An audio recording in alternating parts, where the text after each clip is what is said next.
بسم اللہ الرحمن الرحیم۔ السلام علیکم ورحمۃ اللہ وبرکاتہ۔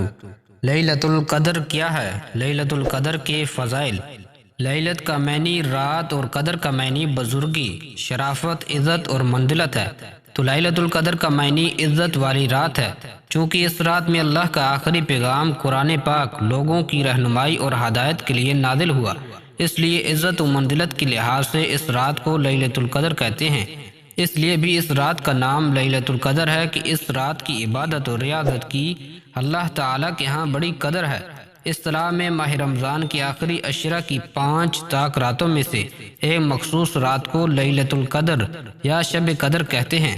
حضرت عبداللہ بن عباس رضی اللہ عنہ لیلۃ القدر میں نزول قرآن کا مفہوم یوں بیان فرماتے ہیں کہ اللہ تعالیٰ نے ماہ رمضان کی شب قدر میں قرآن حکیم کو لوح محفوظ سے آسمان دنیا کی طرف اتار کر بیت العزت میں رکھ دیا، اور پھر بیت العزت سے حسب موقع تھوڑا تھوڑا بذریعہ وحی نبی کریم صلی اللہ علیہ وآلہ وسلم پر نازل ہوتا رہا تاکہ 23 سال میں نزول قرآن مکمل ہوا۔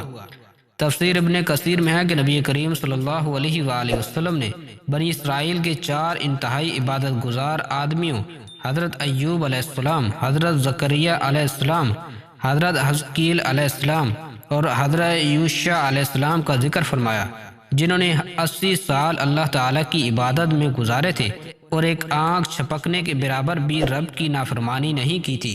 صحابہ کرام رضی اللہ عنہم ان کا حال سن کر سخت متعجب ہوئے۔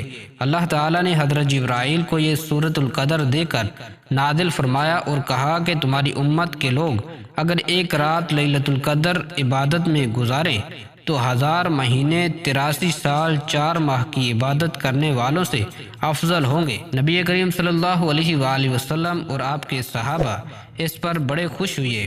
شب قدر میں عبادت اور ریاضت کا بے انتہا اجر و ثواب ہے۔ اس رات کو ذکر الہی، تلاوت قرآن مجید اور نوافل کی ادائیگی میں گزارنا بہت بڑی سعادت اور خوش قسمتی ہے۔ اس ایک رات کا قیام پچھلے تمام گناہوں کی معافی کا سبب ہے۔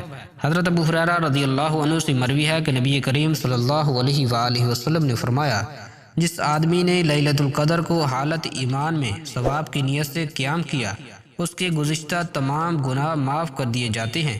قرآن مجید کی سورۃ القدر میں اللہ تعالیٰ نے شب قدر کا کثیر اجر و ثواب بیان فرمایا ہے۔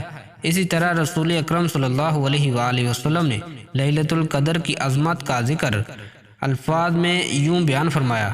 حضرت انس رضی اللہ عنہ روایت کرتے ہیں کہ نبی کریم صلی اللہ علیہ وآلہ وسلم نے فرمایا کہ لیلۃ القدر میں حضرت جبرائیل علیہ السلام فرشتوں کی ایک جماعت کے ہمراہ اترتے ہیں، اور جو شخص کھڑا ہو کر یا بیٹھ کر اللہ تعالیٰ کے ذکر میں مشغول ہوتا ہے اس پر درود بھیجتے ہیں۔ لیلۃ القدر اپنی تمام تر عظمتوں اور فضیلتوں کے ساتھ ہر سال رمضان المبارک کے آخری عشرہ کی طاق راتوں میں آتی ہے، اور نبی کریم صلی اللہ علیہ وآلہ وسلم نے ان طاق راتوں میں شب قدر ڈھونڈنے کا حکم فرمایا ہے۔ ام المؤمنین حضرت عائشہ رضی اللہ عنہا سے روایت ہے کہ نبی کریم صلی اللہ علیہ وآلہ وسلم نے فرمایا کہ رمضان کے آخری عشرے کی طاق راتوں میں لیلۃ القدر کو تلاش کرو، یعنی رمضان المبارک کی 21ویں، 30ویں، 25ویں، 27ویں اور 29ویں راتوں میں سے کسی ایک رات کو لیلۃ القدر کا شرف نصیب ہوتا ہے۔ اس لیے ان 5 طاق راتوں کو بالخصوص عبادت و ریاضت اور نوافل و تلاوت میں گزارنا چاہیے۔ رمضان المبارک کے آخری عشرہ کی 5 طاق راتوں میں سے کسی ایک رات کو لیلۃ القدر متعین نہیں کیا جا سکتا، کیونکہ لیلۃ القدر ان 5 راتوں میں بھر بھر کر آتی ہے، کبھی 21ویں، کبھی 30ویں، کبھی 50ویں، کبھی سال 27ویں اور کبھی سال 29ویں رات لیلۃ القدر کا شرف حاصل کرتی ہے۔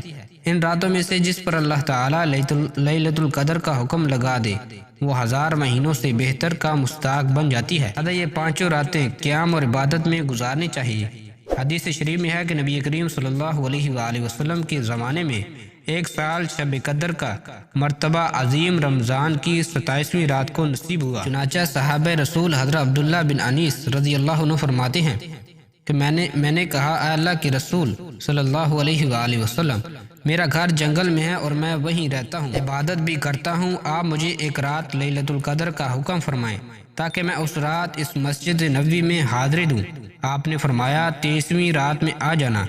سرکار کائنات صلی اللہ علیہ وآلہ وسلم کے زمانے مبارک میں 27ویں رات کو بھی لیلۃ القدر کی سعادت حاصل ہوئی، بلکہ رسول اکرم صلی اللہ علیہ وآلہ وسلم کے ایک مشہور صحابی اور نماز تراویح کے امام حضرت ابی بن کعب رضی اللہ عنہ نے اس بات پر اصرار فرمایا کہ لیلۃ القدر 27ویں رات ہی ہے۔ چنانچہ حضرت زر بن حبیش کہتے ہیں میں نے ابی بن کعب سے سوال کیا کہ تمہارے بھائی ابن مسعود رضی اللہ عنہ تو کہتے ہیں جو سال بھر برابر جاگے وہی شب قدر پائے گا، تو انہوں نے کہا اللہ ان پر رحمت کرے۔ ان کا ارادہ تھا کہ لوگ بھروسہ نہ کر لیں، حالانکہ وہ خوب جانتے ہیں کہ شب قدر رمضان میں ہے اور اس کے آخری عشرہ میں ہے اور 27ویں رات ہے۔ پھر ابی بن کعب نے اس پر قسم اٹھائی اور انشاءاللہ بھی نہ کہا کہ شب قدر 27ویں رات ہی ہے۔ میں نے ان سے کہا کہ تم کیوں یہ دعویٰ کرتے ہو؟ انہوں نے کہا کہ ایک نشانی یا علامت کی وجہ سے جس کی خبر ہمیں رسول اکرم صلی اللہ علیہ وآلہ وسلم نے دی ہے، وہ یہ ہے کہ اس رات کی صبح کو جب سورج طلوع ہوتا ہے تو اس میں شعاع نہیں ہوتی۔ حضرت ابی بن کعب رضی اللہ عنہ نے نبی کریم صلی اللہ علیہ وآلہ وسلم کی بتائی ہوئی علامات سے تعین کر لیا کہ شب قدر 27ویں رات ہی ہے۔ جس سال حضرت ابی بن کعب نے تعین فرمایا اس سال لیلۃ القدر 27ویں رات کو ہی ہوئی ہوگی۔ رمضان المبارک کے آخری عشرہ میں لیلۃ القدر کی برکات حاصل کرنے کے لیے عام دنوں کی نسبت زیادہ عبادت کرنا نبی کریم صلی اللہ علیہ وآلہ وسلم کی سنت ہے۔ ام المؤمنین حضرت عائشہ رضی اللہ عنہ فرماتی ہیں نبی کریم صلی اللہ علیہ وآلہ وسلم رمضان کے آخری عشرہ میں باقی دنوں کی نسبت عبادت میں بہت زیادہ کوشش فرماتے تھے۔ نبی کریم صلی اللہ علیہ وآلہ وسلم رمضان المبارک کے آخری عشرہ میں خود بھی کثرت سے عبادت کرتے اور اپنے اہل و عیال کو عبادت کے لیے خصوصی ترغیب دیتے تھے۔ نبی کریم صلی اللہ علیہ وآلہ وسلم نے لیلۃ القدر کی تقدیس و عظمت کے باعث اس رات کے لیے خاص دعا بھی بیان فرمائی۔ ویسے اس رات جو دعا آدمی چاہے مانگے مگر یہ دعا ضرور پڑھے۔